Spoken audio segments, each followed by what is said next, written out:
Bismillahirrahmanirrahim. Assalamualaikum warahmatullahi wabarakatuh. Waalaikumsalam warahmatullahi wabarakatuh.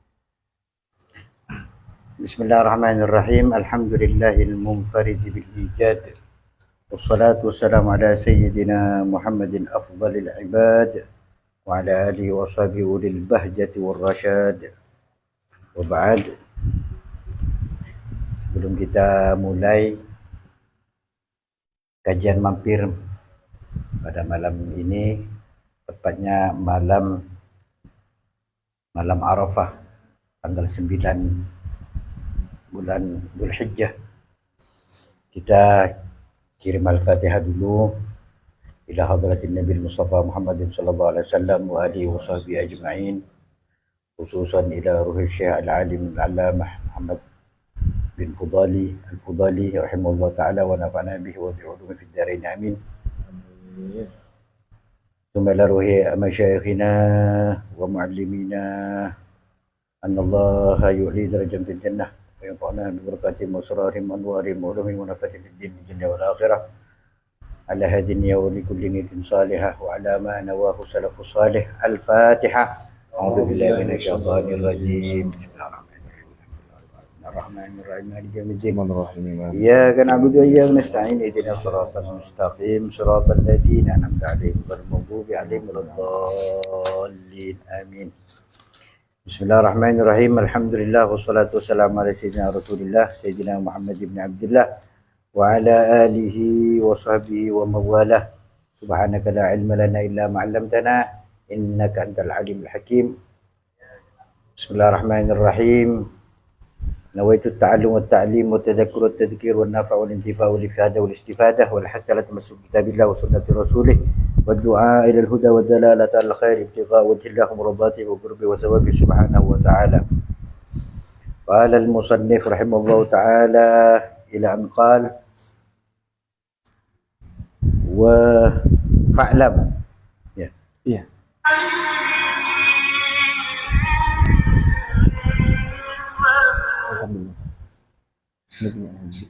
Iya. Ya. Alhamdulillah. Alhamdulillah. Apa berubah para? Tunggu sebentar teman-teman. Alhamdulillah. Ya, bentar Bapak masih ngajar ya. Jam lagi juga. Alhamdulillah.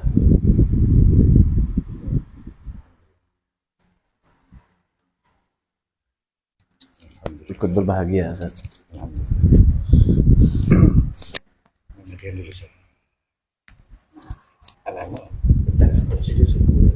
Oke.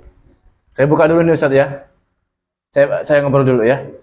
Bismillah, alhamdulillah, wassalatu wassalamu ala sayyidina Muhammad Rasulillah, la haula wala quwata illa billah, amma ba'd. Ini sangat luar biasa sekali beliau Ustaz Haji Abdullah ya, walaupun istri beliau barusan sedang melahirkan, beliau masih menyempatkan ke sini karena ambil barokah ilmu kata beliau, apalagi ini adalah malam yang istimewa. Dapat kabar barusan bahwa istri beliau sudah selesai melahirkan dan lahir dengan selamat, alhamdulillah. Beliau yang lahir laki-laki ya katanya. Alhamdulillah, mudah-mudahan jadi pewaris ilmu dan keteladanan para nabi alaihi wassalatu wassalam, amin. Sebelum kita masuk ke pembahasan dari teman-teman, nih beliau lagi pergi sebentar. Kemarin kita ada mengajukan pertanyaan tuh tentang sifat fatonah. Apakah fatonah itu mensyaratkan retorikanya bagus atau seni berbicaranya itu bagus, atau tidak mensyaratkan itu? Ternyata kemarin setelah kita diskusi di luar streaming tentu saja, ternyata itu tidak menjadi syarat daripada fatonah. Akan tetapi untuk konteks Nabi Musa alaihissalam sendiri itu sebenarnya bukan berarti Nabi Musa itu tidak fasih, beliau tetap fasih. Tapi karena beliau merasa tawadhu ya, rendah hati beliau, kemudian beliau meminta saudaranya yakni Nabi Harun alaihissalam untuk dijadikan Nabi juga, sebagai teman partnernya Nabi Musa ketika menghadapi Nabi Musa alaihissalam. Karena beliau sudah datang, kita lanjutkan ke beliau. Alhamdulillah wa syukurillah. Nah. Fa'lam, maka ketahuilah annahu, bahwasanya yajibu al-imanu bi anna li nabiyina sallallahu alaihi wasallam haudan, bahwasanya wajib beriman bahwa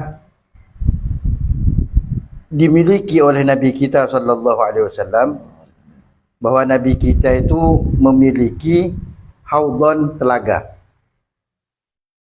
Wal jahlu bi kaunihi ba'da sirati aw qablahu la yadurru. Dan adapun ketidaktahuan dengan adanya setelah sirat itu atau sebelumnya itu tidak bermudarat atau tidak bahasa ini ya, Tidak membahayakan iman gitu. tidak membahayakan iman, tak mengapa maksudnya. Jadi kalau tidak mengetahui keberadaan haud itu apa sebelum sirat, apa sesudah sirat, keberadaan maksudnya siratul mustaqim. siratul mustaqim. Tentunya siratal ladzina an'amta alaihim. Sirat itu yang dimaksud keberadaan haud ini sebelum sirat atau sudah siratal mustaqim. Itu tidak la yadur, kata Imam Muhammad Al-Fudhali, ini tidak mengapa. Yang penting kita harus meyakini bahwa Rasulullah itu punya telaga. Tariduhul khalaiqu yaumal qiyamati wa huwa ghairul kautsaril ladzi huwa nahrun fil jannah. Yang mana haud itu, telaga itu, tariduhu akan mendatanginya al khalaik, semua makhluk pasti akan menghampirinya atau mendatangi haud tersebut yaumul qiyamah, pada hari kiamat. Haud yang dimaksud di sini itu bukan ghairul kautsar alladzi huwa nahrun fil jannah. Haud telaga yang dimaksud di sini bukan telaga Kausar, yang mana telaga Al-Kausar itu adalah sungai di surga, bukan, beda lagi. Telaga yang beda. Telaga yang beda. Kalau Al-Kautsar itu kan sungai ya. Sungai. Nahrun juga. Kalau ini haud, telaga Haud. yang dibahas. Jadi Rasulullah itu punya haud yang mana semua bisa dipastikan semua makhluk itu pasti akan mendatanginya. Itu yang perlu kita yakini. Adapun keberadaannya atau tempatnya haud itu sebelum siratal mustaqim atau setelahnya, itu tidak menjadi masalah. Kalau kita lihat di keterangan di hasyiahnya ini Tahqiqul Maqam, ada keterangan bahwa Imam Al-Qurtubi itu berpendapat bahwa haudnya itu justru ada dua. Jadi sebelum sirat dengan setelah sirat, karena nanti para ulama itu kan beda pendapat. Ada yang mengatakan sebelum sirat karena haud ini itu airnya sumbernya itu dari Nahrul Kautsar, dari telaga, dari sungai Al-Kautsar yang ada di surga itu. Sehingga kalau sebelum sirat, yang mana di sirat itu kan nanti ada api di situ di bawah tuh. Kalau sebelumnya, sedangkan surga itu di sini misalnya, ini surga, ini sirat, yang mana di bawah sirat itu ada api. Sebelumnya sungai, maka kan terputus tuh jadinya aliran sungai itu. Nah, ada yang mengatakan sehingga tidak mungkin kalau sebelum sirat. Nanti karena itu tidak mungkin, berarti setelah sirat. Tapi menurut sebagian ulama berdasarkan beberapa riwayat itu justru sebelum sirat. Sehingga di sini Imam Al-Qurtubi berpendapat bahwa Nabi Muhammad itu memiliki dua haud, dua telaga, dan itu di pendapat yang dipilih oleh Imam As-Sanusi dalam kitab Syarah Al-Kubronya beliau. Jadi ada dua kata beliau. Ada tambahan Ada. Syekh Fauzi tentang haud ini. Tentang haud. Ini ada pendapat dua. Kalau beliau tadi mengambil dari Tahqiqul Maqam. Nah, di sini ada keterangan dari Syarhul Qawi di Hadil Al-Fat. Di sini dijelaskan Namanya sudah siratal mustaqim. Namanya sudah siratal mustaqim ya. Nah, di sini Syekh Abdullah Al-Harari menjelaskan wal haudu haqqun. Telaga itu adalah sesuatu yang hak, yang benar. Wa huwa makanun na'adullahi fihi syaraban di ahlil jannah. Untuk kita semua. Amin, amin, amin, amin. Haud itu atau telaga yang dimaksud di sini adalah tempat yang mana Allah setelah ini telah menyiapkan untuk kita minum di ahli jannah, untuk diminum di ahli jannah bagi orang-orang yang masuk surga. Yashrabuna minhu qabla dukhulil jannah. Yang mana air tersebut, telaga tersebut diminum sebelum masuk ke dalam surga. Makanya tadi dijelaskan bahwa telaga yang dimaksud di sini bukan telaga Kausar yang ada di surga, kan begitu. Jadi telaga yang kita bahas sekarang ini adalah telaga yang berbeda dengan telaga Kausar di satu sisi. Kemudian di sisi lain, telaga ini adalah telaga yang pasti akan dilewati oleh setiap makhluk yang beriman. Setiap makhluk semua tanpa terkecuali. Iya, ini ada pengecualian di sini kalau kita lihat di Tahqiqul Maqam. Pengecualiannya adalah dikecualikan di situ adalah orang-orang yang zalim, kemudian orang-orang yang sesat atau menyimpang, kemudian juga ahli bidah, orang yang ahli bid'ah. Berarti ada pengecualian di situ. Iya, ada pengecualian. Nah, telaga ini diminum sebelum masuk ke dalam surga. Wa ba'da mujawizati syurat, dan setelah melewati syuratul mustaqim. Oh, di situ keterangannya. Nah, itu. Makanya ini sangat rawan sekali berbeda pendapat para ulama antara sebelum sirat atau setelah sirat. Oleh sebab itu Imam Muhammad Al-Fuduli sendiri di sini menjelaskan wal jahlu bi kaunihi ba'da sirat au qablahu la yadur. Tidak masalah kalau kita tidak tahu apakah sebelum sirat atau setelah sirat. Atau justru ada dua-duanya. Sebelumnya ada, setelahnya ada, itu tidak menjadi masalah. Yang pasti kita harus meyakini karena ini sumbernya dari hadis dan oleh karena itu terucap dari Rasulullah, maka kita wajib mengimani apa yang disampaikan oleh Rasulullah. Poinnya di situ sebenarnya. Kita harus yakin bahwa Rasulullah telah bersabda demikian dan ucapan beliau itu pasti benar, sehingga kita harus mengimani bahwa beliau itu memiliki haud, memiliki telaga, dan itu pasti, karena ucapan beliau itu pasti benar. Itu sih poinnya. Adapun sebelum ataupun setelah itu tidak masalah kalau kita tidak mengetahui hal tersebut. Yang pasti haud di sini berbeda dengan sungai Al-Kautsar sebagaimana yang sering kali kita dengar. Nah, terus ada lanjutannya ini. Waladzina haudun tariduhu ummatuhu faqat. Telaga ini hanya dilewati oleh umatnya Nabi saja. Itu telaga yang mana lebih spesifik. Soalnya saya tadi juga baca keterangan di Tijanud Daruri dan juga ada hadisnya juga tadi saya baca. Yang mana di telaga itu nanti ada banyak sekali bintang-bintang. Ada banyak gelas-gelas yang sebanyak bintang-bintang di langit gitu bahasanya. Artinya kalau itu hanya diperuntukkan kepada umatnya Nabi Muhammad, kurang banyak lah kayaknya. Jadi faktanya umat Nabi Muhammad paling banyak. Begitu keterangannya. Ya, kalau di situ ada, ini kan kita bahas tentang Samiyat ya. Nah, kalau di situ ada keterangannya. Tadi kan dikatakan bahwa di telaga yang dimaksud di sini, itu kan yang sedang kita bahas ini, adalah telaga yang mana di situ terdapat wadah-wadah atau gelas-gelas yang banyaknya itu seperti banyaknya bintang-bintang di langit, kan begitu. Ya. Di sini juga dijelaskan bahwa telaga yang dimaksud di sini adalah telaga yang itu. Di sini ada keterangannya. Kalau di hasiahnya, keterangannya adalah mana tadi? Wa dhahiru kalamihi annal umamas sabiqah tariduhu aidon. Jadi umat terdahulu juga. Nah, di sini ada penekanan. Tadi kan dikatakan bahwa telaga Nabi ini, telaga Nabi kita ini adalah telaga yang hanya dilewati oleh umatnya saja.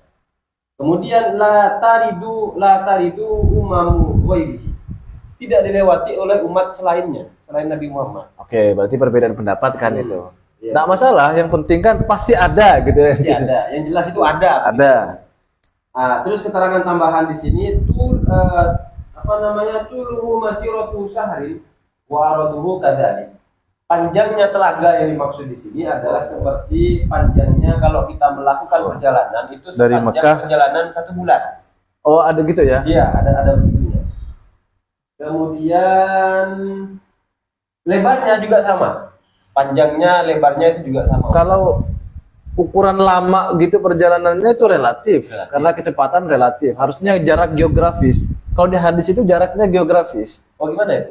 Antara Mekah sampai ke satu kota yang ada di Baitul Maqdis, Ailea apa gitu. Nama tempatnya itu di hadisnya itu. Jadi seluas itulah kira-kira. Iya. Kalau di sini kenapa kok diukur dengan perkiraan melakukan perjalanan 1 bulan? Itu karena berdasarkan hadis. Itu pun 1 bulan itu 1 bulan bumi apa 1 bulan akhirat? Nggak tahu. Karena ini berdasarkan hadis. Hadis yang diriwayatkan oleh Imam Bukhari di dalam kitab Babu fil Haud. Kemudian sebentar. Informasi yang lain. Aniyatuhu ka'ada di nujumis sama. Kemudian wadah-wadahnya atau gelas-gelasnya tadi itu sebanyak bintang-bintang di langit. Wasyarabuhu abyadu minal laban. Warnanya atau airnya itu lebih putih daripada susu. Gimana itu ya, lebih putih daripada susu itu? Wahla minal asal. Kemudian lebih manis daripada madu. Wa atyabu min rihil mis. Lebih harum daripada minyak misik atau minyak kasturi. Nah, tadi itu berdasarkan hadis Nabi. Haudi masyiratus syahril ma'uhu abyadu minal laban warihuhu atyabu minal miski wa kizanuhu kanujumis sama man syariba minhu la yadma'u abadan. Barang siapa yang meminumnya maka dia tidak akan haus selamanya. Jadi untuk nggak tahu kalau ini tadi ukuran geografis itu diambil dari mana? Dari hadis. Oh, hadis juga ada. Hadis. Tadi saya udah cek. Mau saya tulis di sini kepanjangan. Mau tulis di mana kata saya. Kalau pakai motor misalnya kalau ukurannya 1 bulan pakai motor itu kayaknya lebih panjang daripada ketika kita mengelilingi bumi. Tergantung kecepatan berapa. Enggak, soalnya terakhir saya lihat itu ada orang yang mencetak rekor melakukan perjalanan mengelilingi dunia itu selama 3 minggu kalau tidak salah. Kemudian yang kedua kalinya itu 15 hari. Itu berapa kilometer per jam? Nah itu makanya kan kalau terhitung relatif. Cuman kalau semisal menggunakan kendaraan berarti kan lebih luas kira-kira daripada ketika kita mengelilingi bumi, lebih panjang. Tapi ya Allah alam, karena ini sifatnya samiyat, satu informasi yang bisa kita terima kalau ada informasi yang membenarkan. Iya. Maka kita tidak bisa kemudian hanya sekedar menetapkan dengan akal begitu, kayaknya begini tidak bisa akal-akalan dalam hal ini. Ketika ditentukan di sini misalnya panjangnya adalah sekian, lebarnya adalah sekian, kita harus cari mana hadisnya atau mana ayat yang menjelaskan tentang hal itu. Kalau tidak salah tadi itu hadis riwayat Imam Abu Ya'la dan Imam Ibnu Hibban. Di hadisnya itu yang saya baca. Semoga kita dapat minum semua. Amin. Nah, Insya Allah. Itu sesuai dengan yang kita Majlis Lawan Anwar itu setiap malam Jumat itu kan ada haudukas sofil mubarrad wirduna yauman nusyuri. Haudmu telagamu yang sofi yang jernih dan mubarrad dingin. Nah di situ tadi saya Ustaz Fauzi itu malah lebih putih dari susu dan lebih manis dari madu dan lebih harum dari misik. Wirduna di situ kalimat wirduna tariduhu di sini. Datangnya kami itu doa. Semoga kami bisa mendatanginya di wirduna yauman nusyuri, hari kebangkitan. Amin. Ya udah pas juga itu. Sesuai tadi juga di doa Maulid Tiba itu kalau minum itu kata hadis tadi syarbatan haniatan la nazma'u ba'daha abada. Kalau sampai minum haud itu kita tidak akan haus setelahnya selama-lamanya. Jadi intinya kita harus yakin bahwa Rasulullah itu punya haud. Itu poin pentingnya. Itu poin pentingnya. Masalah haudnya gimana? Ya Allah. Wallahu a'lam bishawab. Kemudian wa mimma yajibu i'tiqaduhu annahu yashfa'u yaumil qiyamati fi faslil qada hina taqifun nas. Dan termasuk sesuatu yang wajib kita yakini adalah bahwasanya Nabi Muhammad itu memberi syafaat pada hari kiamat di faslil qada ketika pemisahan ketentuan-ketentuan. Nah, gimana terjemahannya ini? Ketika di hari faslil qada, kalau keterangannya di sini pengadilan. fil qada'il fasli, atau gampangnya pemilihan kelas gitu, penetapan kelasnya. Ini kelas surga ke neraka gitu. Oh iya iya. Penetapan qada kan di sini keterangannya ai fil qada'il fasl. Ketetapan kelas gitu, ketetapan yang memisahkan. Misalkan itu terjadi ketika manusia itu wukuf, maksudnya berada, diam, bertempat di padang mahsyar nanti. Wa yatamannawna linsirafa, yang mana mereka itu pada waktu itu mengharapkan bubar, maksudnya berpaling, walau linnari, walaupun dimasukkan ke neraka, sekalipun mereka tahu bahwa neraka itu lebih saking dahsyatnya, lebih Kalau panas. memang betul-betul tidak betah dengan kondisi saat itu. Saya baca di Tijan tadi itu, kita nanti kan dibangkitkan tuh kan dari barzah, dari alam kubur kan dibangkitkan, kemudian dikumpulkan di padang mahsyar. Nah, kita nunggunya itu tidak diapa-apain, didiamkan sama Allah itu selama 1000 tahun. Waktu akhirat ya, bukan waktu Indonesia Barat, bukan, waktu akhirat itu. Seperti apa lamanya? Jadi didiamkan. Saya ini coba cari contoh tadi, gimana supaya mendapatkan situasi yang mencekam itu. Jadi saya membayangkan, misalnya nih, kita sudah melakukan perkara yang entah itu salah, entah itu benar, kita tidak tahu. Bayangkan seperti itu, kemudian kita dipanggil oleh kepala sekolah oleh atasan yang mana kita sadar bahwa sebelumnya kita pernah melakukan sesuatu yang mungkin itu salah, mungkin juga itu benar. Lalu tiba-tiba dipanggil oleh atasan, Adnan, kamu dipanggil ke ruang bos misalnya, atau ruang kepala sekolah. Ini ada apa? Itu kan, lalu kita nunggu, lama nunggunya, bertanya-tanya, ini saya selamat enggak? Apalagi kondisinya pada saat itu bukan di ruang yang ber-AC.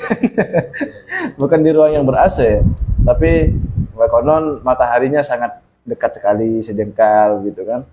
Nunggunya 1000 tahun. Allah tidak mau berkomunikasi sama sekali dengan hambanya pada saat itu, sehingga orang-orang itu sangat tersiksa sekali dalam penantian tersebut, sampai-sampai mereka itu yatamannawna al-insyurafa walau linnar.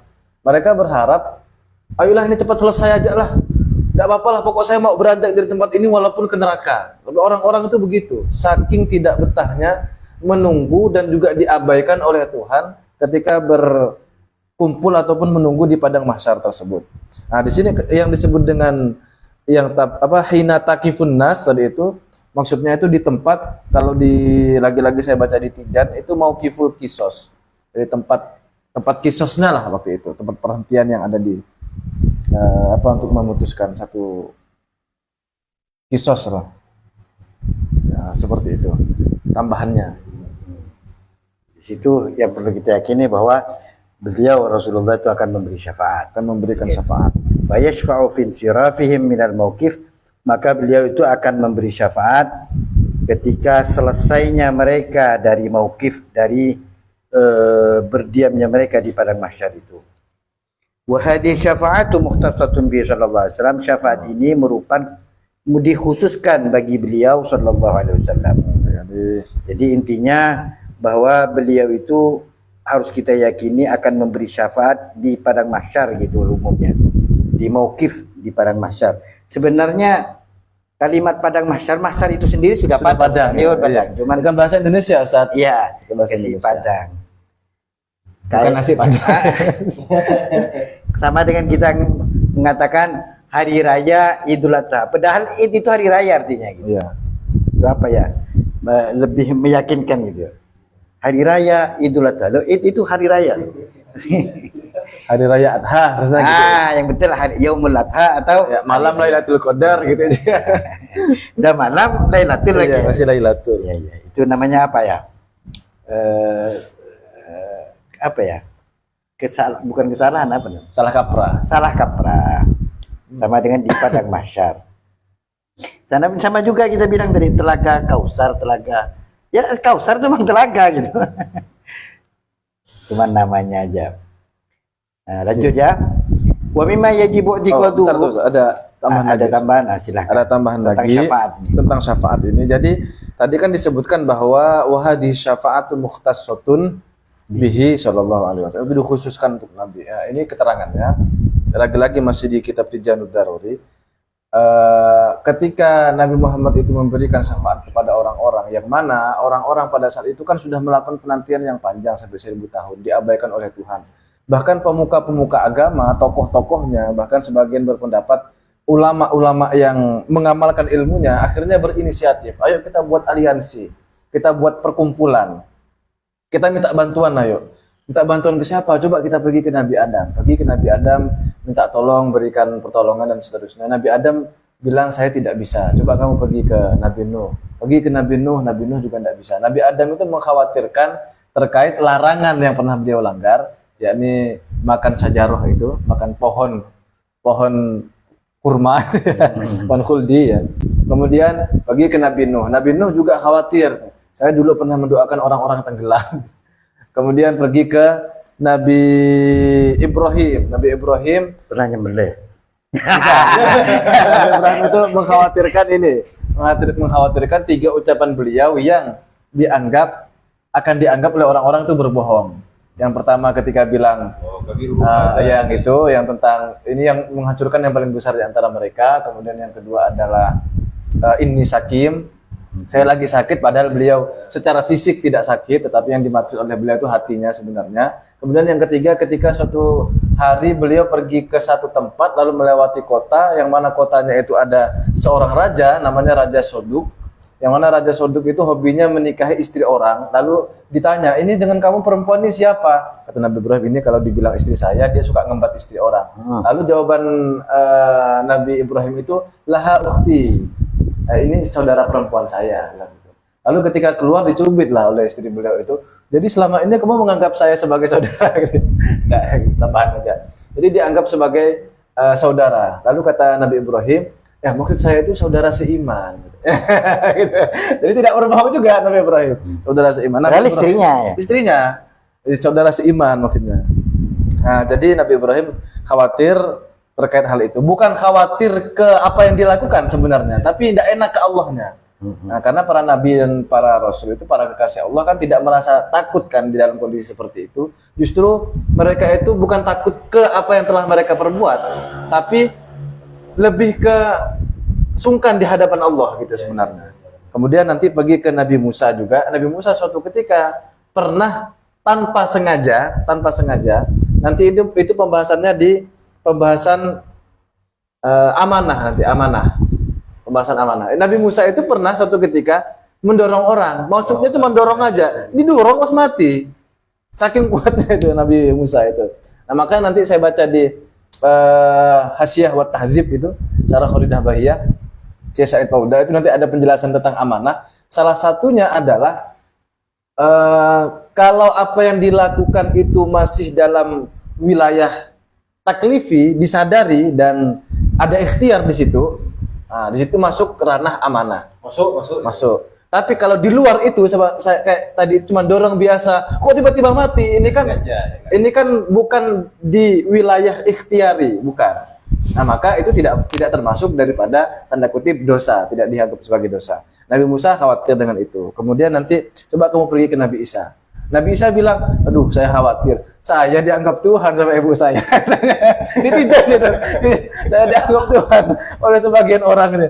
Coba kamu pergi ke ini, ke Rasulullah. Kamu kalau misalnya anggaplah ini karung ya, barang-barang berharga dimasukkan ke sana, lalu diikat karungnya itu. Bisakah kamu mengambil isi yang berharga itu sebelum kamu buka penutupnya? Nah penutupnya ini Nabi Muhammad. Kamu pergi dulu sana supaya kamu bisa ngambil di sana. Maksudnya bisa ngambil syafaat itu. Akhirnya pergi ke Nabi, lalu baru Nabi bilang, iya saya memang yang berhak, yang bisa.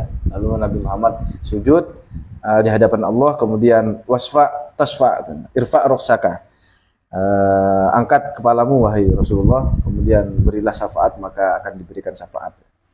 Akhirnya dari situlah Nabi memberikan syafaat.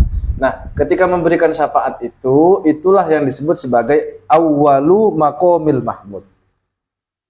Jadi awal makom terpuji, makomul mahmud di situ awalnya adalah ketika Nabi Muhammad bisa memberikan syafaat di mana semua nabi yang lain pada saat itu tidak berkenan memberikan syafaat. Lebih tepatnya mungkin lebih sopannya tidak berkenan memberikan syafaat pada saat itu ya. Sedangkan Nabi Muhammad pada saat itu mau memberikan syafaat. Nah, itu awalnya. Dan Maqamul Mahmud itu juga disebutkan di di Diba itu. Kalau Majlis Ulama Anwar Ustaz nyebut juga kita. Ketika dibacaan tapi kita ngeloncatin itu ada fayaqulul haqq wa izzati wa jalali la ja'altu man akhlasali bi syahadati kaman kadzdzaba bi. Lalu nanti ada kalimat itu ya asyrafa man nalal maqamal mahmud. Nah, itu maqamal mahmud di situ yang dimaksud ya ketika memberikan syafaat itu. Akhir daripada Maqamul Mahmud itu adalah ketika semua orang sudah ditetapkan mana yang masuk surga, mana yang masuk neraka. Nanti Nabi itu berkumpul dengan para Nabi semuanya di surga, yang mana semua Nabi itu berada di bawah panjinya Rasulullah. Nah, itu akhir daripada Maqamul Mahmud. Nah, kalau syafaat-syafaatnya sendiri, kalau di kitab Tahqiqul Maqamnya ini keterangannya, jadi beberapa contoh syafaatnya Nabi itu adalah ketika ada sebagian penduduk ahli surga mau ikut hisab nih, mau dihisab, lalu dapat syafaat dari Nabi, udah kamu tidak perlu hisab, langsung masuk, bighairi hisab, langsung masuk ke surga. Insya Allah itu kita pede lalu, amin lah. Namanya juga doa kan. Kalau tidak begitu ya paling tidak yang kedua ini. Yang kedua adalah syafaatu fi adami dukhulil jama'atin nar ba'da istihqaqihim lahu. Jadi ada sebagian orang yang sudah diputuskan neraka kamu. Udah diputuskan nih, tapi belum masuk, belum digiring di sana. Udah diputuskan, ini si fulan masuk neraka. Lalu datang Nabi, enggak usah masuk neraka, kamu ke surga aja. Minimal kita di sini. Atau kalau enggak di sini juga. Aduh, takut juga nih. Berikutnya lagi. Syafa'atu fi khuruji jama'ati minan nari ba'da anistahaqqu adama khurujihim minha. Jadi syafaatnya Nabi, ada sebagian orang yang ditetapkan sudah masuk neraka, tidak mungkin keluar dari neraka, selamanya dia di neraka. Udah ada ketetapan seperti itu, lalu Nabi datang, udah keluar. Ya paling tidak lah sejelek-jeleknya lah di situ. Nah, jadi dengan di sini berarti keterangan. Oh begitu ya, ada juga di situ ya, di Minhajul Qawim. Syarhul Qawim. Oh, Syarhul Qawim. Ini dijelaskan bahwa Nabi itu kan pernah bersabda, syafaati li ahli kabair min ummati. Kemudian dijelaskan syafaatku kata Nabi itu untuk orang-orang yang berdosa besar min ummati dari umatku. Kemudian dijelaskan di sini bahwa syafaat Nabi itu diberikan sebagian itu kepada orang-orang yang sebelum masuk ke neraka. Ada yang setelah masuk ke neraka, sampai di sini dijelaskan qabla an tamdiya al-muddah allati yastahiqu bima'asihim. Sampai waktu misalnya dia di neraka itu ditentukan katakanlah 100 tahun. Sebelum masa itu selesai gitu. Sebelum masa itu selesai, maka Nabi memberikan syafaat. Setelahnya. Keterangan yang terakhir itu di sini dijelaskan bahwa dengan hadis atau berdasarkan hadis tadi menunjukkan orang-orang yang melakukan atau pernah melakukan dosa kecil, di sini kan di ahli kabair itu tidak butuh terhadap syafaat. Alasannya adalah karena tadi juga saya namakan keterangan bagus di sini. Ada keterangan begitu sih. Tadi kan ini. Anna ghayra ahli kabair la yahtajuna li syafa'ah lil inqadhi min al-adab. Bahwa orang-orang yang selain berdosa besar itu tidak membutuhkan syafaat lil inqadhi min al-adab, karena dia itu terlepas atau selamat dari adab. Wakadari kala yahtaju li syafa'ah alladzi matu wa hum taibun. Pun juga dengan orang-orang yang sebelum meninggal dia sudah bertobat. Nah, maka orang seperti itu tidak butuh bersyafaat. otomatis lah ya, surga. Ya. Nah, kalau melihat begini ini kayaknya besar sekali harapan kita ya. Semoga. Hanya mudah-mudahan terutama husnul khotimah tuh. Waduh, sudah rajin ngaji ya. Akhirnya mudah-mudahan husnul khotimah. Lanjut Ustaz. Nah, kita lanjut. Wa mimma yajibu i'tiqaduhu, dan dari sebagian yang wajib kita yakini juga bahwasanya annal wuqu' fil kabair ghairu mukaffirin la yajibul kufra. Sebagian yang wajib kita yakini juga bahwasanya orang yang telah melaksanakan akad wuku terjadi melaksanakan dosa-dosa besar itu tidak dapat mengafirkan, tidak la yajibul kufra, tidak mengharuskan kekafiran. Sebesar apapun dosanya seseorang, sebesar-besar apapun dosanya seseorang, itu tidak dapat memvonis orang tersebut sebagai orang yang kafir. Ini ciri Ahlus Sunnah wal Jamaah. Nah, ini yang perlu kita yakini. Jadi sekalipun dosa seorang itu besar, dia tetap sebagai mukmin muslim. Tetapi watajibut taubatu, yang diwajibkan itu hanyalah bertaubat halan segera minadz dzambi walau saghiratan 'alal mu'tamad fiha. Walaupun dosa itu dosa kecil menurut pendapat yang kuat, yang muktamad di dalam hal tersebut. Jadi intinya sebesar-besar apapun dosa seseorang itu tidak sampai membuat dia kafir, tetapi yang wajib bagi dia itu adalah bertaubat segera, fauron segera, halan segera dari dosa tersebut walaupun dosa itu kecil, dan ini pendapat yang terkuat. Ya.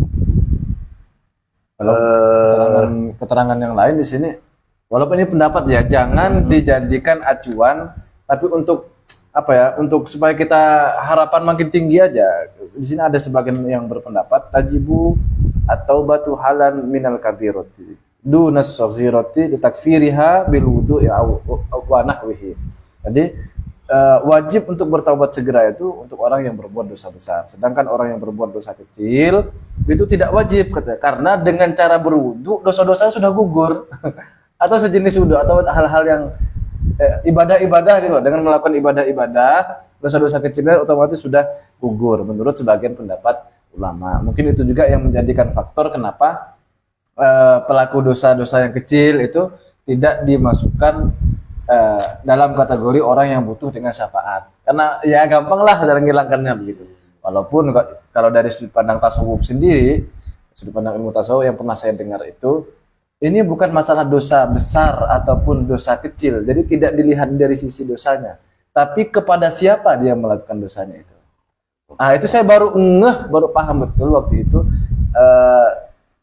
Waktu menyimpan duit di jok di motor, nyimpan di sini, terus kok hilang. Ini kalau sampai santri di sini yang ngambil, bukan masalah berapa yang diambil, tapi kita loh gurunya dia, masa mau diambil, gitu kan?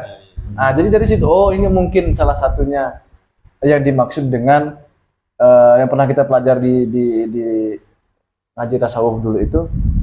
Jadi bukan seberapa besar dosanya, bukan masalah dosa besar atau dosa kecil, bukan masalah nominalnya itu, tapi kepada siapa berbuat dosa tersebut. Lebih pas itu saja, walau saghiratan. Iya, walau saghiratan. Kacamata tasawuf. Oke. Wala tantaqidu taubatu bi'audihi ila dzambi bal yajibu li hadzal dzambi taubatun jadidatun. Dan taubat itu tidak rusak atau apa ya? Orang sudah melakukan dosa walaupun dosa kecil, dia untuk kemudian taubat. Dan taubatnya itu tidak rusak karena dia kembali berbuat dosa lagi, tidak. Tetapi itu memerlukan taubat yang baru, taubatun jadidatun. Jadi intinya 1000 kali, miliaran kali orang itu bertaubat, berbuat maksiat kemudian bertaubat, kemudian mengulangi lagi bermaksiat, itu tidak merusak taubat yang pertama, tetapi dia perlu taubat lagi. Jadi istighfar. Jadi istilahnya tidak boleh orang itu wala tayasu min rauhillah, tidak boleh orang itu berputus asa dari rahmat Allah. Intinya sebanyak-banyaknya orang berdosa dalam berulang-ulang itu tidak membatalkan, tidak merusak taubat yang dia sudah lakukan. Tetapi cuma anggapan itu keliru ya. Keliru.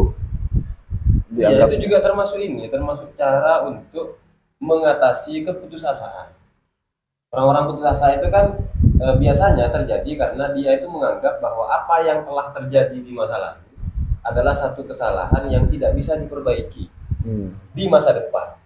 Sehingga ketika dia misalnya punya kesalahan kemudian tobat dan melakukan kesalahan lagi, seolah-olah dia itu melakukan sesuatu yang lebih besar dari kesalahan sebelumnya. Ya, dibatalkan seolah-olah taubat Iya. sebelumnya. Padahal itu tidak batal, hanya kesalahan yang sekarang ini butuh taubat baru. Taubat yang baru. Kira-kira. Tapi juga memang mengajarkan kepada kita keterangan ini bahwa ya tobat itu memang tidak harus nunggu misalnya melakukan dosa besar. Tobat itu harus dilakukan ya meskipun ini omongan saya ini omdo artinya saya bukan pelaku bukan pelaku apa namanya tobat tadi yang terus menerus mengajarkan kepada kita untuk selalu bertobat dan tidak nunggu melakukan dosa besar. Misalnya kalau dosa kecil istighfar gugur gitu kan. Atau semisal ketika berwudu gugur gitu kan. Kalau dosa-dosa kecil. Enggak lah, kita tobat terus. Kan Nabi sholat astagfirullahalazim li wali walidayya. Kalau memang itu dihitung tobat ya berarti ya alhamdulillah. Karena ada sebagian orang yang menganggap tobat itu harus misalnya melakukan sholat tobat. Kemudian ada mandi itu tobat, sunnah. gitu. Ada mandi Iya, tobat sunnah. gitu. Iya. Sampai satu ketika ada salah satu murid saya itu nanya, Pak, kalau kita misalnya udah katakanlah berbuat buruk, kita ini harus mandi tobat nggak? Saya bilang harus. Ya. Ini mempersulit umat ini. Nah, habis itu saya bilang, kita ketawa-ketawa, habis itu saya bilang nggak ada harus. Repot kalau misalnya mandi terus. Tadi karena sudah ada kita share terkait beberapa masalah gitu ya, jadi harus dijawab kira-kira. Untuk persoalan yang tidak mewajibkan kafir, apakah tadi orang yang sudah berbuat dosa-dosa besar itu pasti dia menjadi kafir? Jawabannya adalah tidak. Ada catatannya. Catatannya adalah illa in istahallahu wa kana ma'luman min ad-dini bid-darurah. Kalau ada orang yang menganggap dosanya itu adalah perkara yang halal, padahal dalam agama semua orang tahu lah, contohnya seperti zina, khomer, riba, tahu bahwa itu haram. Sengaja dia berbuat itu dan dia yakini bahwa ini halal. Nah, orang yang seperti itu baru dihukumi kafir. Kenapa demikian? Berarti tidak percaya nas Quran gitu maksudnya. Sebenarnya ke sana arahnya. Jadi bukan pada intinya itu karena urusannya tidak percaya dengan Quran. Ingat, yaitu catatannya adalah wa kana ma'luman minad dini bid-darurah. Jadi persoalan agama yang sudah diketahui secara a priori, secara begitu saja, orang-orang sudah tahu lah, semua orang beragama Islam misalnya tahu bahwa sholat itu wajib, meninggalkan sholat dosa. Lalu dia sengaja meninggalkan sholat dan dia beranggapan bahwa meninggalkan sholat ini halal gitu loh. Nah, itu yang mengakibatkan kafir. Itu tidak berseberangan dengan penjelasan Anda beberapa minggu yang lalu, itu aman masih. Kayak ada kan YouTuber bukan YouTuber, influencer istilahnya, TikToker, buat video dengan ekspresi yang betul-betul menyebalkan menurut saya. Anda tidak kafir kalau Anda minum minuman, Anda tidak kafir kalau Anda pacaran, Anda kafir kalau Anda tidak sholat. Dengan ekspresi yang betul-betul menyebalkan. Ya untung nggak ada fitur jentek mulut gitu ya di media sosial itu. Ya, kayak udah pernah belajar puluhan tahun gitu. Padahal dalam keyakinan Ahlussunnah itu perlu diklasifikasi seperti tadi yang disebutkan, bahwa kalau ada orang nggak sholat, kemudian meyakini sholat itu nggak wajib, maka dia kafir. Tapi kalau tidak seperti itu, dia tidak sholat, tapi ya karena malas saja misalnya, maka dia tidak dihukumi kafir, hatta dia itu tidak sholat selama hidupnya. Iya. Dalam Ahlussunnah itu begitu. Dikit lagi nih, sebagai penutup mungkin di masalah taubat ini, masalah dosa besar ini tentang taubat. Taubat ini secara syariat keterangannya adalah ibaratun anil iqla'i minadz dzambi wan nadami wal azmi ala an la ya'uda ila mithli dzambil ladzi waqa'a fi. Jadi taubat itu adalah istilah yang digunakan untuk berhenti dari dosa dan juga dia menyesal serta dia bertekad untuk tidak mengulangi kesalahan yang sama.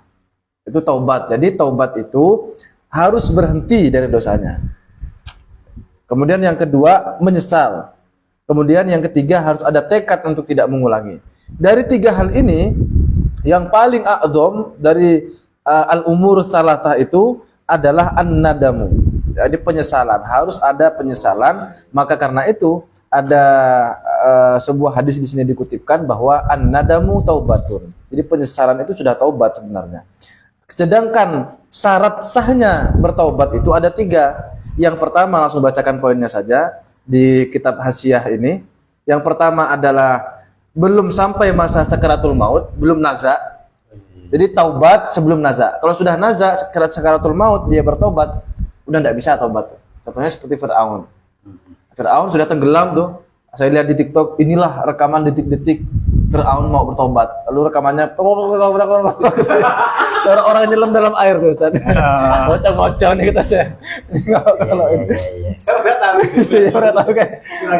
Itu kan memang ada waktu itu kita ngaji tafsir itu ada keterangannya bahwa Fir'aun itu setelah menyaksikan kebenarannya itu, aku bersaksi dengan Tuhannya Musa dan Harun katanya. Tapi taubat itu dilakukan ketika sudah sakaratul maut. Jadi sudah nyawa itu tanda kutip sudah di tenggorokan ya.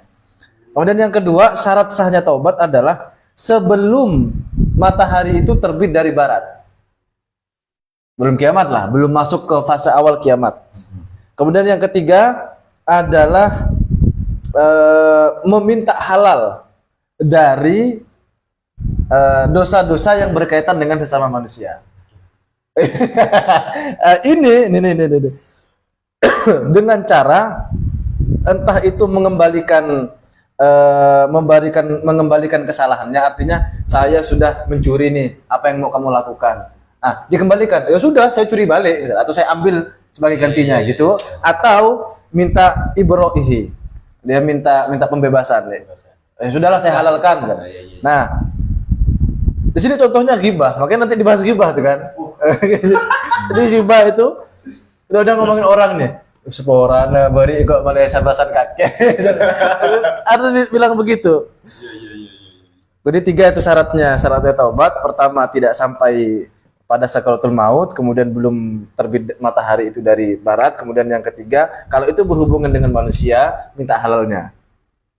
Walaupun sebagian ulama bilang tidak perlu. Ini pendapatnya Imam Ibnu Hazm. Yang tidak perlu berkata secara rinci. Kamu mau bilang secara rinci kan? Kepada ghibah tadi itu. Oh iya. Dulu saya pernah ngintip istri kamu. Wah, itu nambah masalah nanti. Jadi ada keterangan juga.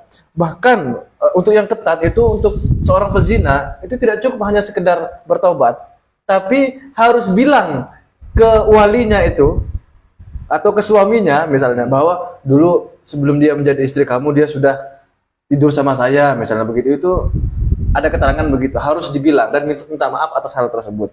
Tapi lagi-lagi itu menurut Imam Ibnu Hazm di sini atau Hiri ya, beliau bilang tidak perlu. Kalau akan mendatangkan kemudaratan yang lain tidak perlu disebutkan, cukup istighfar saja.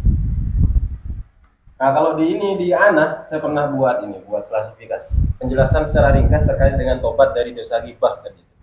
Memang ada betulnya, tidak perlu dijelaskan secara rinci kepada yang bersangkutan. Cuma di sini di anak itu dijelaskan lebih spesifik ghibah yang seperti apa, dan ketika berbeda cara ghibahnya kira-kira begitu, maka cara tobatnya juga berbeda.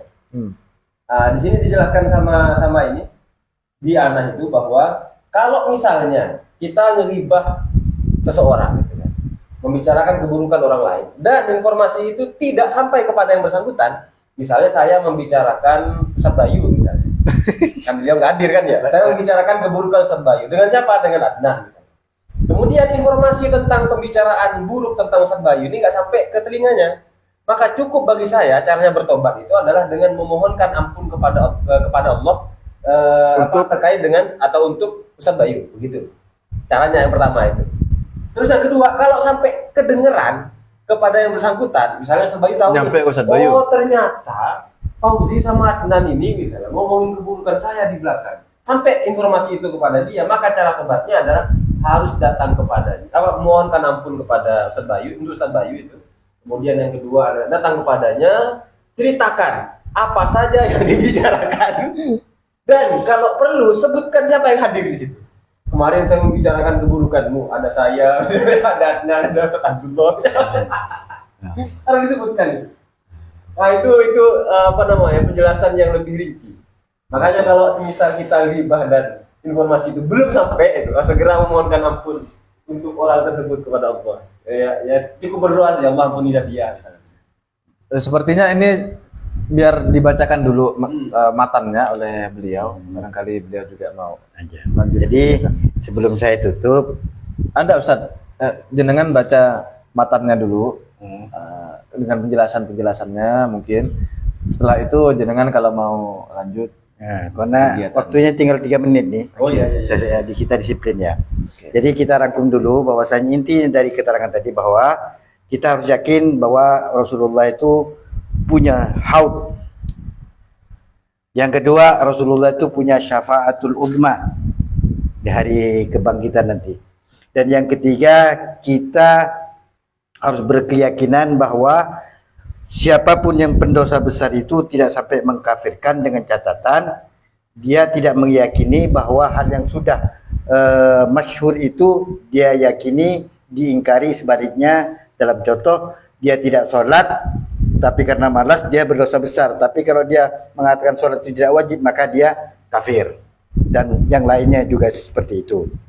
Jadi intinya dari keterangan 3 poin ini, semoga kita mendapatkan dan bisa mendatangi haud. Amin, Kemudian amin, kita amin. mendapat syafaatul kubra. Amin. Juga kita selalu orang yang selalu kembali kepada Allah, walaupun kita selalu berbuat dosa, baik dosa besar ataupun dosa kecil. Amin amin ya rabbal alamin. Itu saja yang dapat kami sampaikan. Wallahu a'lam bisawab. Subhanakallahumma wa bihamdika asyhadu an la ilaha illa anta astaghfiruka wa atubu ilaik. Kita mau lanjutnya Ustaz. Wassalamualaikum warahmatullahi wabarakatuh. Waalaikumsalam warahmatullahi wabarakatuh. Kita mau lanjut Ustaz, masih ada tema. Oh iya ya, boleh. Saya pamit dulu.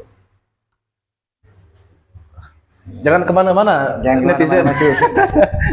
Saya mohon ampun dulu karena ada yang Diampunkan. yang mau diadanin dan diikomatin. Oh iya, iya. Iya. Ini dipanggil sama dokternya saya suruh ke sana. Oke. Biar kasih beliau. Iya. Kopinya dulu disuruh Ustaz. Biar lebih rileks. Alhamdulillah. Terima kasih sudah meluangkan waktu untuk tetap hadir Ustaz. Susah ditiru nih teman-teman. Bayangkan kalau istri kalian sedang melahirkan, kemudian ditinggal. Mungkin kita yang sudah belajar ilmu tauhid mungkin sanggup, tapi istri kita belum tentu. Belum tentu sanggup menerima kenyataan itu. Atau mungkin ada yang lebih parah dari kita. Kita ketika istri kita mau melahirkan, malah kawin lagi. Astagfirullahaladzim. Bukan kita. Bukan kita. Aduh. Mari Ustaz, mari.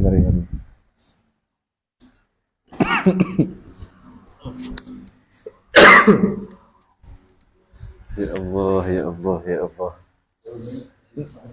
Sini, Oke, minggu depan saya insya Allah. Kita lanjut teman-teman. Nah, berkenaan dengan Fir'aun tadi itu. Fir'aun yang dititik mau tobat itu. Kemudian tenggelam. Kalau di keterangannya Imam Fakhruddin Ar-Razi agak serem. Jadi di Quran itu kan dijelaskan terkait dengan apa yang dikatakan oleh Fir'aun menjelang dia itu tenggelam. Di surat Yunus ayat 90. Bismillahirrahmanirrahim. Amantu annahu la ilaha illalladzi amanat bihi banu Israil wa ana minal muslimin. Itu kata Fir'aun. Kata Fir'aun itu percaya bahwa tidak ada Tuhan alladzi amanat bihi banu Israil, yang mana aku itu percaya tidak ada Tuhan selain apa yang diimani oleh Bani Israil.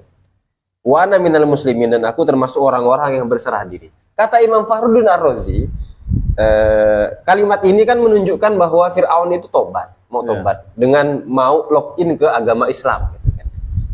Sebagai seorang muslim gitu. Tetapi nggak diterima. Apa alasannya? Kata beliau, kata Imam Ar-Razi itu, alasannya adalah menunjukkan kalimat tersebut bahwa itu adalah keimanan yang taklid. Oh gitu ya. Iya, itu menunjukkan diterima. Iya. Kenapa kok imannya Fir'aun imannya Fir'aun tidak diterima? Karena dia itu taklid. Apa buktinya? Buktinya adalah ketika dia mengatakan amantu alladzi la ilaha illalladzi amanat bihi banu Israil. Alladzi banu Israil. Alladzi amanat bihi Banu Israil. Aku beriman kepada Tuhannya Bani Israil, begitu. Kira-kira. Enggak diterima itu. Karena taklid ya. Nah, karena taklid. Ada sebagian yang mengatakan bahwa sebelum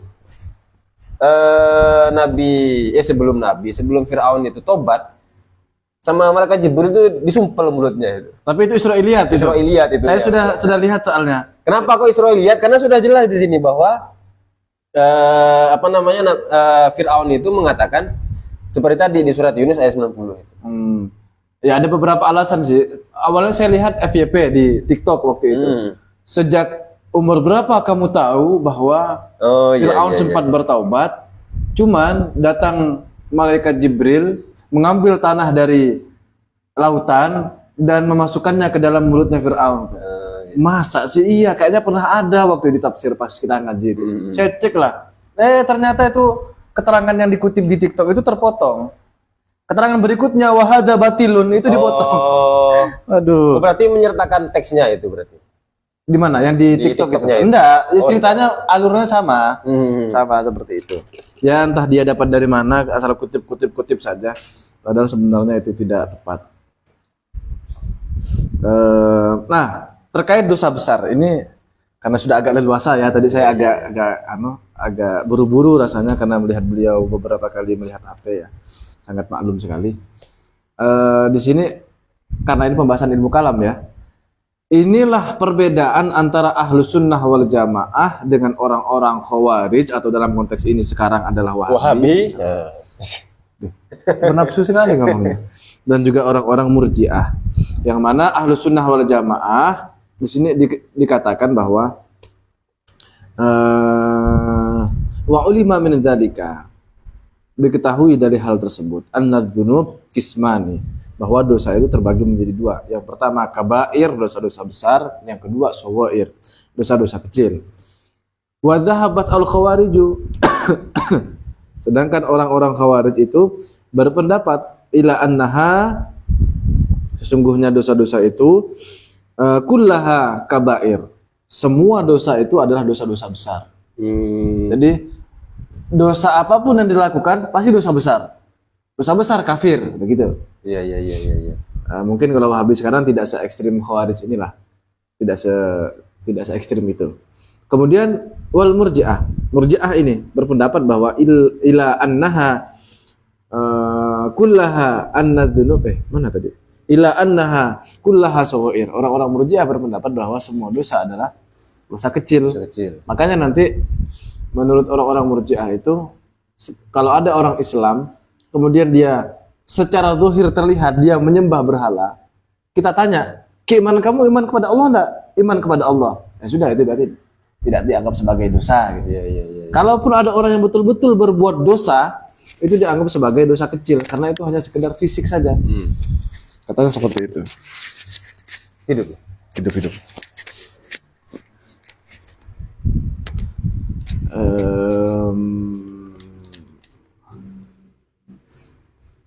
Lanjut nih ya. Lanjut nih. Tadi disebutkan oleh Ustaz Haji Abdullah wala tamkidu atau batu bi'audihi ila dzambi. Jadi taubat itu tidak menjadi rusak dengan mengulangi kesalahan-kesalahan tersebut. Maksudnya mengulangi kesalahan atau dosa-dosa yang lain maksudnya. Jangan salah paham, yang dimaksud mengulangi dosa di sini adalah bukan dosa yang sama maksudnya. Sudah tahu hal tersebut berdosa, lalu dia bertaubat akan hal tersebut, yang mana syarat taubat adalah dia tidak bertekad untuk tidak mengulangi lagi. Jadi yang dimaksud di sini taubat itu tidak menjadi rusak, tidak menjadi batal dengan mengulangi kesalahan. Maksudnya maksiat yang berbeda. Karena di sini ada keterangan bahwa orang yang sudah bertobat kemudian dia mengulangi kesalahan yang sama, maka itu 70 kali lebih buruk daripada kesalahan yang dia buat pertama kali itu. Dia sudah berbuat salah nih, misalnya dosa mencuri, lalu dia taubat, menyesal. Yang mana taubat itu pengertiannya adalah dia berhenti dari dosa tersebut, menyesal dan juga bertekad tidak mengulangi. Ternyata sudah taubat diulangi lagi. Maka ketika dia kedua kalinya melakukan hal tersebut, menurut pendapat, ya menurut sebagian pendapat, fakut kila, ini pendapat bukan hanya pendapat, hanya kayak meremehkan sekali ya. Ada pendapat yang mengatakan ini untuk kita hati-hati maksudnya, bahwa kalau hal tersebut sudah ditaubati kemudian diulangi lagi, itu 70 kali lebih buruk dari kesalahan yang pertama tadi itu. Ngeri kan? Kita masuk ke matannya lagi. Taubat itu sekali lagi tidak menjadi rusak dengan mengulangi berbuat dosa yang lain. Bal yajibu lihadza dzambi, akan tetapi wajib bagi dosa ini, apa wajibnya? Wajibnya adalah taubatun jadidah, yakni taubat yang baru. Jadi berbuat kesalahan, bertaubat. Kemudian kalau berbuat kesalahan lagi, bukan berarti kemudian dosa taubat yang pertama itu menjadi gugur, tidak. Justru kesalahan yang kedua ini itu harus ditaubati lagi. Maka taubat itu selayaknya setiap hari, karena mungkin setiap hari disadari atau tidak kita melakukan dosa-dosa, kesalahan-kesalahan. Termasuk diantaranya adalah dosa-dosa besar yang tidak kita sadari. Apa itu? Wa yajibu ala saksi ayyajtaniba al-kibra wal hasad wal ghibah. Tadi saya nyari kok di antara sekian dosa itu kok ada ghibah di sini. Ternyata liqaulihi alaihi salatu wassalam. Ya, liqaulihi alaihi salatu wassalam. Wajib bagi seseorang itu untuk menjauhi dosa-dosa seperti sombong, hasad.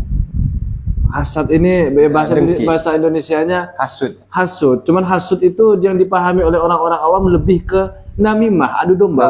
Ya. Jadi hasud itu nanti ada penjelasannya. Kita harus menjauhi sombong, hasud, ghibah. Alasannya apa? Liqaulihi alaihi salatu wassalam, karena Rasulullah sallallahu alaihi wasallam bersabda, "Inna li abwabis sama hijaban."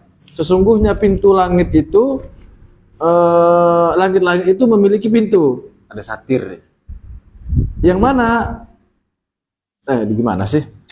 Inna li abwabis sama, sesungguhnya pintu-pintu langit itu terdapat hijab, ada penutupnya. Yaruduna a'mala ahlil kibri wal hasadi wal ghibati. Yang mana hijab tersebut pada gilirannya akan menolak, akan menghalangi amal-amal, perbuatan-perbuatan dari orang-orang yang telah melakukan kesombongan, hasud dan juga ghibah. Jadi pendek kata seolah-olah begini, sebesar apapun amal-amal kita, kalau masih melakukan sombong, masih hasud, masih ghibah, itu terhalang nanti amalnya itu. Tuh. Susah aja. Aduh. Berat ya. Ghibah ini yang berat nih. Kadang keceplosan gitu. Cuma nanti kita jelaskan. Sama kiber itu. Sombong enggak, saya enggak terlalu sombong, yakin saya. Ini apakah sombong? Ini tidak. lihat nanti ya. Oh iya. Saya jelaskan. Akan saya jelaskan. Termasuk juga makanya Gus Bahak bilang begini, ini bukan saya sombong loh begitu itu. Yang aku alim gitu beliau kan. Itu bukan sombong, nanti ada keterangannya. Ngeri, ghibah ini yang ngeri ini. Bentar. Kalau hibah enggak lah. Nah, tidak disadari. karena ini kan dalam keterangannya Syekh Nawawi kalau tidak salah ada hibah yang diperbolehkan. Itu dia yang akan saya jelaskan. Oh iya. Terus lanjut. Ghibah. Kita mulai dari nanti ada penjelasannya di belakang. Nanti aja di belakang. Oh iya. Maksudnya yamna'unaha minas su'udi fala tuqbal. Ini kemana? Abu bersama.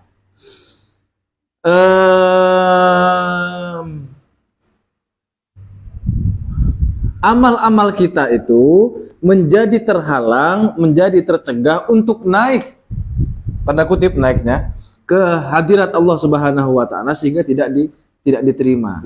Jadi sekali lagi, amal sebesar apapun kalau sehari-harinya masih sombong, masih hasud, masih riba, amal kita itu menjadi terhalang sehingga tidak dikabulkan.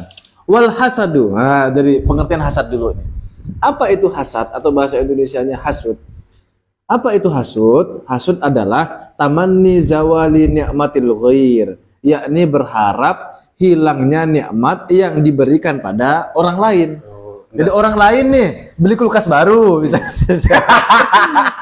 Beli kulkas baru, dia berharap Menteros kayak begitu. iya. Mudah-mudahan rusak, mudah-mudahan kebakaran rumahnya, misalnya begitu itu. Mudah-mudahan baru dicolokin langsung meledak gitu. Mudah-mudahan jatuh dari pickupnya baru mau turun tuh. Udah nyinyir begitu. Nah, ketika ada orang berharap kenikmatan orang lain itu hilang darinya, maka itu yang disebut dengan hasud. Jadi ini bukan hasud itu kalau kayaknya di masyarakat kita itu dipahami sebagai adu domba, menghasut. Iya. Itu dihasut agar bermusuhan. Itu kan adu domba, namimah itu bahasa Arabnya. Ini hasad adalah atau hasud adalah berharap kenikmatan yang dimiliki oleh orang lain itu hilang. Sawa ungkana tamanna anta tiyalahu ailil hasidi aula. Baik itu dia berharap nikmat tersebut akan diambil oleh dia, seharusnya saya yang pantas beli kulkas baru itu. Atau tidak, dalam arti itu tidak pantas dapat kulkas baru. Gayanya seperti itu aja mau beli kulkas misalnya. Tapi dia tidak berharap dia mendapatkan kulkas itu. Sama itu hasud juga namanya. Guru honor beli kulkas gitu. Biarin. Hati-hati. Ini kayaknya yang rawan emak-emak begini nih. Tetangga-tetangga yang julid.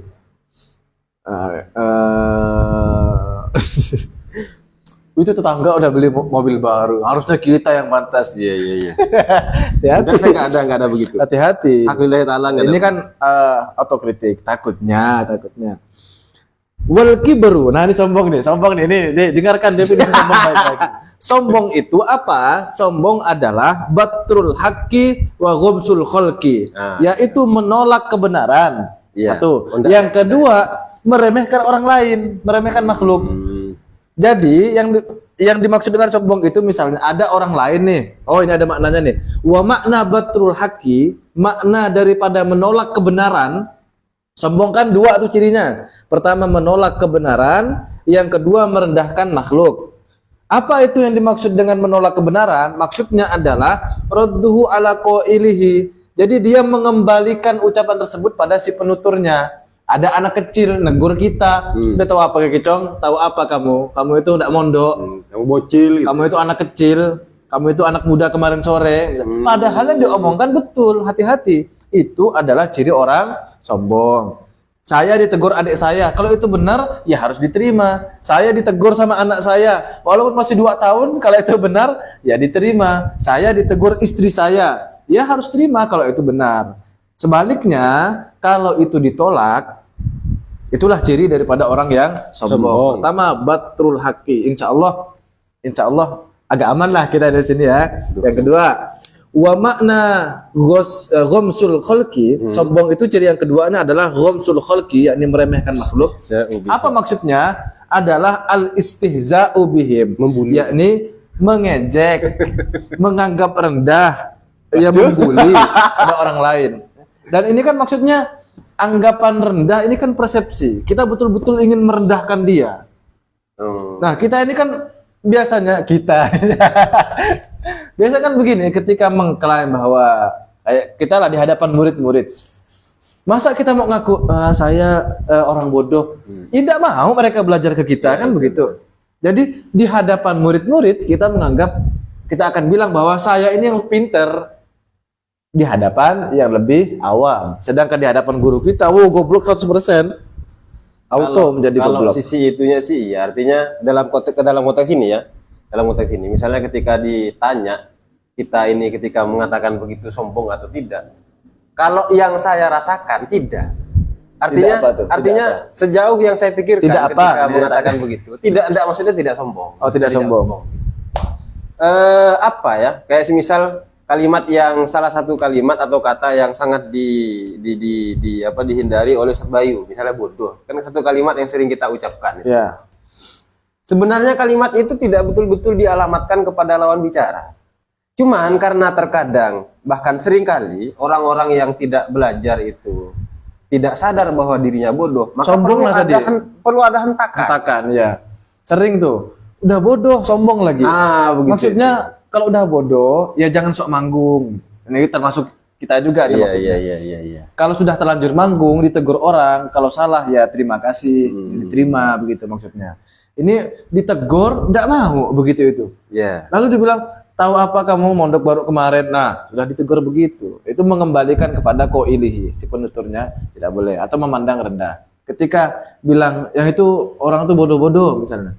Kalau maksudnya adalah menegaskan status fakta bahwa dia lebih awam, lebih bodoh daripada kita misalnya, atau sebaliknya kita lebih bodoh daripada dia. Kalau itu fakta, ya itu bukan bermaksud istihza, kan tidak bermaksud untuk merendahkan, tapi menegaskan posisi. Fakta bahwa saya adalah orang yang awam dibanding enggak awam lah, agak dari sedikit di luar awam maksudnya, di luar awam.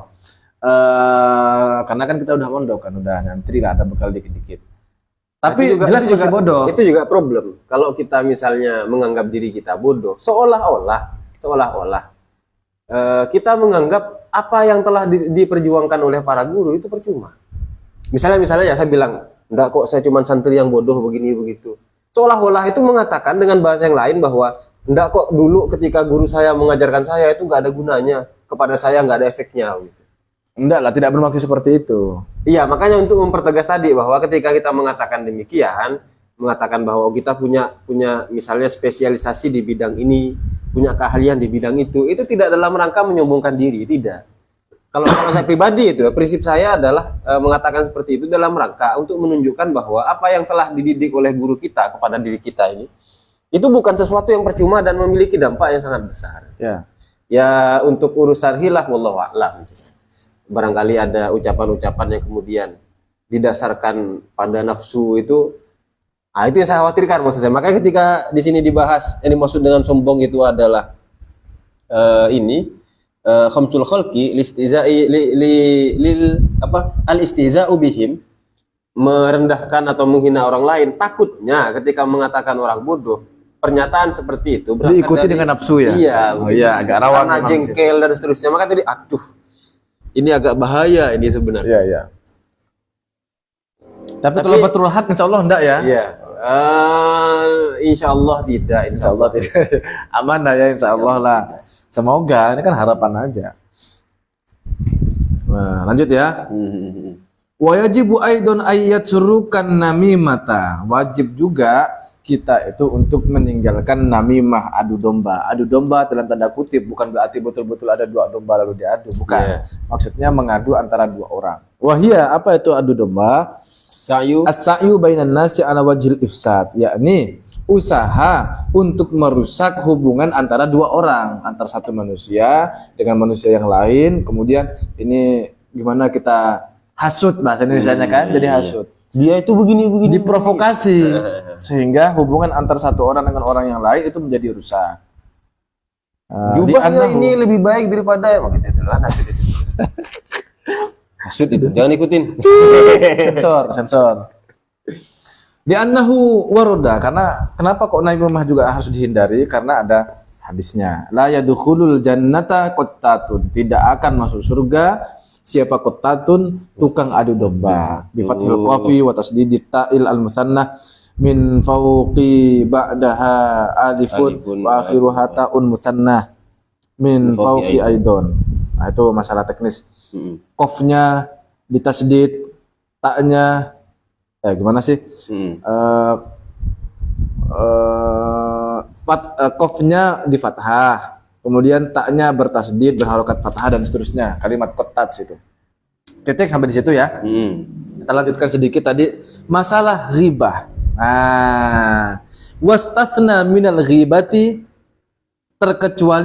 terkecualikan atau pengecualian dari ghibah adalah situ masailin. Ada 6 persoalan. Yang pertama adalah antakuna ala wajhi at-tadhullum, yakni melaporkan kezoliman. Si fulan, katakanlah A sudah melakukan kezoliman, lalu kita melapor ke hakim. A-nya tidak ada di lokasi itu. A sudah melakukan begini kepada saya. Itu kan ghibah kan? Ghaib orangnya, tidak ada bersama kita. Diomongkan di belakang. Jadi orang ketiga, orang yang diomongkan itu kan ghibah. Ghibah itu tidak termasuk diantaranya 6 hal ini. Pertama adalah ketika kita menyebutkan kezoliman orang lain, mengadukan kezoliman orang lain. Itu yang pertama. Kemudian yang kedua adalah antakuna ala wajhil isti'anah. Yang kedua adalah ketika berupa isti'anah atau meminta pertolongan. Contoh, saya kemarin ke pasar, lalu ketemu Ustadz Bayu. Ustadz Bayu itu nolong saya. Nah, orangnya ada di sini nih, misalnya. Misalnya. Itu tidak masalah. Menceritakan kebaikan. Ya, menceritakan kebaikan orang lain. Maksudnya di sini, maksudnya itu spesifik kayak membantu. Membantu. Kemudian yang ketiga, antakuna ala wajhil istifta, yakni meminta fatwa. Contohnya, kemarin ada si fulan misalnya melakukan mencuri tapi dia kelaparan, itu gimana? Oh begitu maksudnya? Enggak, maksudnya begini. Misal dulu saya waktu di pondok, guru saya itu memberikan keterangan. Nah, gitu. Kan enggak ada guru kita. Ini ada nih. Fulanun fa'ala kadza. Fa'ala kadza. Si fulan melakukan ini, gitu kan? Kemudian fahal yajuzu lahu dzalik. Bolehkah melakukan itu? Jadi betul, misalnya saya mau tanya, misalnya ada si fulan itu mencuri tapi dia dalam kondisi kelaparan misalnya, terpaksa, itu boleh enggak begitu itu misalnya? Ya. Dalam rangka meminta fatwa berarti itu kan, atau meminta jawaban. Yang ketiga itu ya, yang keempat, antakuna ala wajhi tahdzir, memberikan peringatan. Contohnya si fulan itu dia orangnya nakal loh. Jadi hati-hati. Hati-hati kamu jangan berteman dengan dia. Nah, memberikan peringatan. Itu tidak masalah, tidak termasuk hibah yang dianggap sebagai dosa. Yang kelima, antakuna ala wajhi ta'rif. Memberikan ta'rif. Tanda pengenal. Tanda pengenal. Contohnya, seperti yang kau mengatakan, fulanul a'masyu. A'mas itu saya lihat di kamus artinya adalah orang yang sering keluar air matanya sehingga penglihatannya itu menjadi kabur. Mungkin ini yang dimaksud kemarin itu pembahasan tentang Nabi Yakub itu. A'mas lebih tepatnya. Bukan a'ma dalam arti buta, cacat itu bukan. Iya, tapi lebih ke karena sering keluar air mata lalu kabur penglihatannya.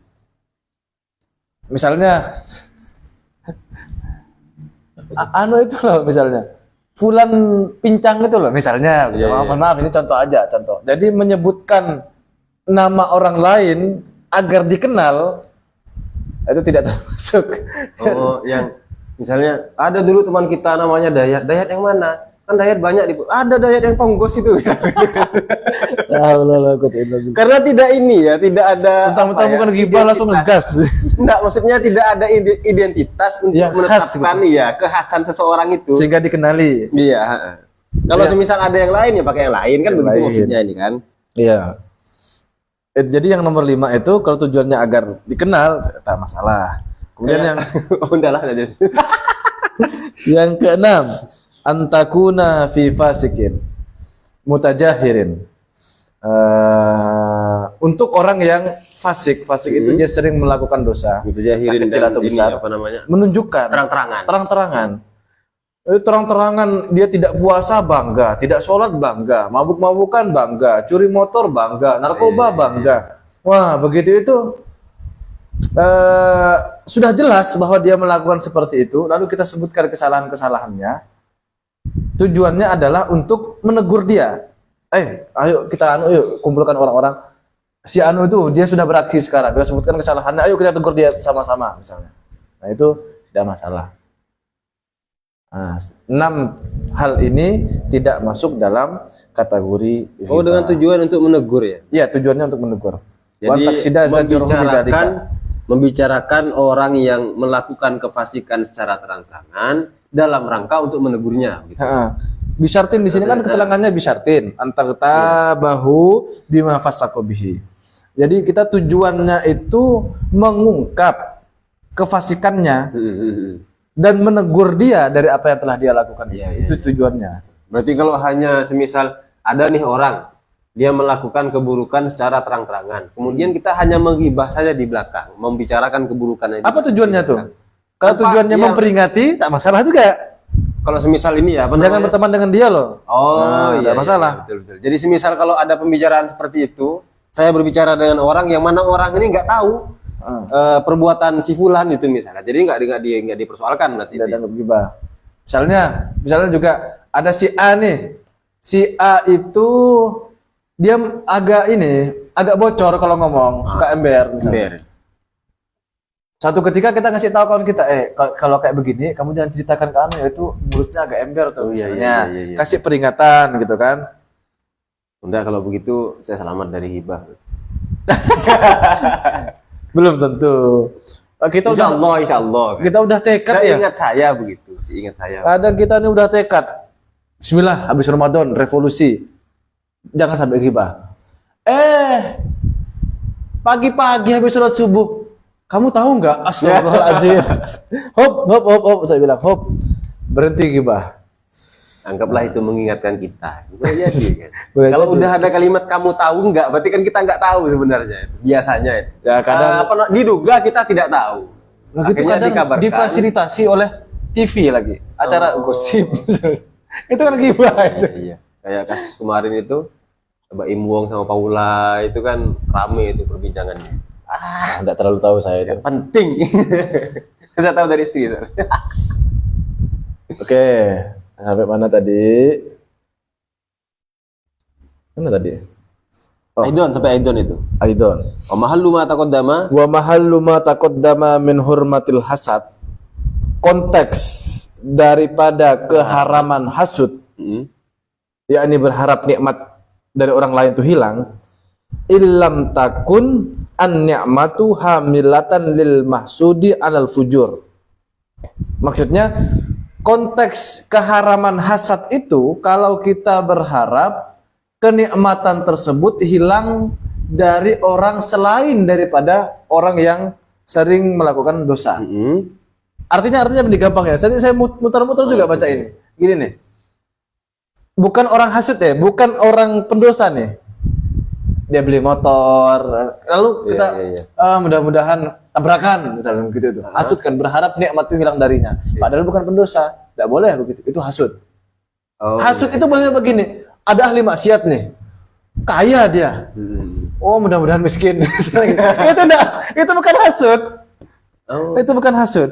Jadi konteks keharamannya adalah ilam takun, jika tidak ada apaan nikmat atau nikmat, hamilatan ialah dimiliki bil mahsudi bagi orang yang dihasudi, orang bersangkutan itu adalah fujur. Yang mana orang yang dihasudi itu fujur, Ahli maksiat. ahli maksiat, pendosa. Misalnya begini. Misalnya ada nih kawan beli motor baru. Apa tujuannya? Tujuannya adalah untuk digunakan bekerja. Berarti kan dia tidak termasuk orang yang fujur tadi. Termasuk orang fujur. Kemudian kita mengatakan, mudah-mudahan kecelakaan. Berarti yang kita lakukan ini hasud kalau begitu kan ya. Tapi kalau semisal ada kawan beli motor, kemudian motor itu digunakan untuk mengganggu orang-orang di jalan dengan ngasih knalpot yang ngeber lah dan seterusnya begitu itu. Maka kalau begitu tidak hasud berarti ya. Ngeber tuh dosa tak? Ya, mengganggu ini. Mengganggu lingkungan, Saya ya. lihat di kitab Akhlakul Banat. Mengganggu itu ternyata. Iya, tidak boleh itu. Itu kan dalam konteks akhlak, dalam konteks hukum gimana maksudnya? Apakah itu salah? Ya kayaknya tetap salah lah ya. Salah. Paling tidak di mata negara lah kan. Iya. Agama berpihak pada negara. Betul. Wa illa jika tidak demikian, maksudnya kalau kita menghasut kepada pendosa, jaza boleh tamanni zawalin ni'mati anhu, berharap nikmat tersebut hilang darinya. Iya. Ada pendosa punya motor. Kaya, tahulah kita sering ke klub malam misalnya, mabuk-mabukan, dia juga pengedar narkoba misalnya, udah orang-orang semuanya tahu, mudah-mudahan miskin aja lah orang itu. Itu bukan hasud. Iya. Tapi kalau sampai didoakan mati kayak kasihan juga. Kasihan lah. Karena kan ini kan belum tobat itu. Mudah-mudahan Cuman ngaji. mati kan begitu ya saya orang-orang itu kan. Aduh. Bahaya. Ya. Gimana ya? Bahaya juga itu. Kalau mati dalam kondisi belum tobat tadi itu kan min ahlil kabair. Oke, sedikit lagi. Sedikit lagi ya. Nanti di akhir ada hal yang menarik.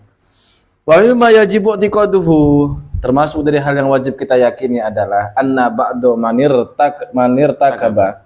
Sesungguhnya sebagian orang yang mengerjakan al-kabairu pada dosa-dosa yu'adzabu walau wahidan. Itu akan diazab walaupun cuma sekali. Ini tentu saja untuk menunaikan janjinya Allah, innaka la tukhliful mi'ad. Sesungguhnya Allah itu tidak menyalahi janjinya.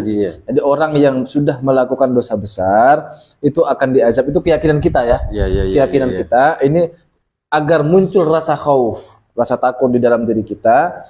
Kalau orang sudah berbuat dosa besar itu akan diazab oleh Allah walaupun cuma sekali. Yang pasti itu ditunaikan. Akan ditunaikan oleh Allah. Oh, itu di hasiahnya ada itu. Ay tahqiqun lil wa'id. Untuk merealisasikan janjinya Allah. Ya. Artinya begini kan, kalau semisal ada banyak nih orang-orang pelaku dosa besar, kemudian Allah hanya menyiksa satu saja, maka tidak dikatakan Allah itu berdusta atas firman-Nya kan begitu. Ya. Makanya kan kemarin kalau kita bahas masih yang nuansanya rasional itu, misalnya pembahasan tentang banyak semua lah itu. Bukan yang berkaitan dengan ini, bahwa kuasa Allah itu tidak terhalangi dengan amal manusia. Kudroh. Ya, kudroh misalnya. Tidak terhalangi oleh perbuatan manusia. Jadi Allah itu kalau mau, ya sekalipun dia pendosa misalnya, masukkan ke surga bisa enggak? Bisa. Ada seorang yang melakukan ibadah-ibadah masuk ke neraka bisa enggak? Bisa. Jadi itu semua mungkin menurut akal kita kan? Iya. Lalu bukan berarti kemudian lantas betul-betul yang dosa dimasukkan ke surga, yang ahli ibadah dimasukkan ke neraka. Allah itu tetap akan menunaikan janjinya. Kita hanya berbicara statusnya. Statusnya bagaimana? Realisasinya bagaimana itu kan berbeda. Nanti sampai di situ ya. Tadi saya belajar ini kan. Ini yang menarik deh. menarik. Sekarang saya cek kan tadi nanti malam pertemuan ke 35. Oke. Saya meyakini bahwa tidak ada yang kebetulan, betul ya? Betul. Semuanya sudah by design oleh Allah Subhanahu wa taala. Pertemuan ke-30. Insya Allah pertemuan berikutnya hatam. Artinya pertemuan keberapa? Pertemuan ke-36. 36. Lalu saya lihat, ini pasti ada hubungannya dengan pengarangnya nih. Kalau tahun wafatnya 36, berarti ini insya Allah barokah. Ternyata. Lihat cepat coba. Ini. Nih di depan. Oh, kirain di halaman selanjutnya. Oh iya, 1236 Hijriah. Iya, Allah amin. Padahal kan kemarin rencananya kita pertemuan mau sampai batas sekian kemarin tuh kan. Iya, baterai saya ngedrop. Ternyata itu sudah didesain oleh Allah. Jadi pas saya lihat 36 ya, saya lihat tahunnya. Ternyata tahun wafatnya Syekh Muhammad Al-Fuduli adalah 1236. Insya Allah besok episode ke-36 sekaligus kita hataman kitab Kifayatul Awam Fima Yajibu Alaihim Min Ilmil Kalam karya Syekh Muhammad Al-Fuduli. Ada tambahan? Oh tadi terakhir terkait dengan hibah itu. Hibah. Tadi kan kalau semisal informasinya itu sampai kepada yang bersangkutan, maka harus harus memohonkan ampun kepada Allah untuknya. Kemudian yang kedua adalah datang kepadanya minta maaf, kemudian menceritakan secara rinci hibah apa yang dibicarakan itu. Bahkan kalau perlu disebutkan siapa aja yang datang. Nah, penjelasan terakhir di Anah itu, kalau dari situ setelah kita minta maaf yang bersangkutan tidak memaafkan, ya sudah berarti dosanya nggak gugur. Kalau tidak memaafkan. Iya. Saya memaafkan hanya di dunia tapi di akhirat enggak, misalnya begitu. Ya udah, itu yang berlaku. Tapi kalau semisal dimaafkan berarti gugur dunia akhirat kira-kira begitu. Nah, untuk yang pertama tadi, untuk ghibah yang tidak sampai kepada yang bersangkutan, ketika kita memohonkan ampun kepada Allah untuk orang tersebut, itu ketika itu juga dosanya gugur. Ketika itu juga. Berarti kalau ada orang yang bilang gini, ya biasanya kan, saya memaafkan tapi saya tidak melupakan. Kan ada kan begitu kan omongan-omongan iya, begitu. iya. Maksudnya kan berarti bisa kita tangkap dia memaafkan di dunia, tapi awas nanti di akhirat. Soalnya kan begitu. Iya. Termasuk juga sebenarnya dosa-dosa ini dari kitab Minhajul Abidin. Termasuk dosa-dosa orang yang meninggalkan kewajiban. Itu tidak cukup hanya taubat istighfar, banyak beramal dan seterusnya. Tapi kewajiban-kewajiban itu, entah sholat, entah puasa, entah zakat, itu harus dikodok, harus diganti. Tidak cukup dengan istighfar saja. Tapi harus dikodok. Karena itu kewajiban. Kecuali dosa-dosa yang lain, makan haram, Sejauh mana dia mengingatnya kira-kira begitu. Misalnya kan ada Iya. kasus orang yang semasa mudanya nggak pernah sholat, ketika sudah tua baru dia tobat gitu. Iya. Dia mau tobat mau tobat dari dosa-dosa masa lalunya gimana itu? Wajib mengkodok. Sementara di sisi lain dia lupa jumlahnya berapa. Ya, kira-kira. Dikira-kirakan aja atau ya lakukan. Soalnya ada saya pernah kejadian begitu. Ada yang datang gitu. Terus harus gimana Pak? Harus mengganti sholatnya? Kalau semisal saya bilang harus ganti semuanya, yang bersangkutan sudah tua, itu kan kasihan juga, itu kan takut putus asa juga. Akhirnya saya bilang ya ganti semampunya. Nah, caranya itu semampunya loh Pak. Iya, caranya itu adalah diganti misalnya ketika duhur sholat 2 kali. Yang pertama itu adaan, yang kedua adalah kodoan misalnya. Dan seterusnya itu.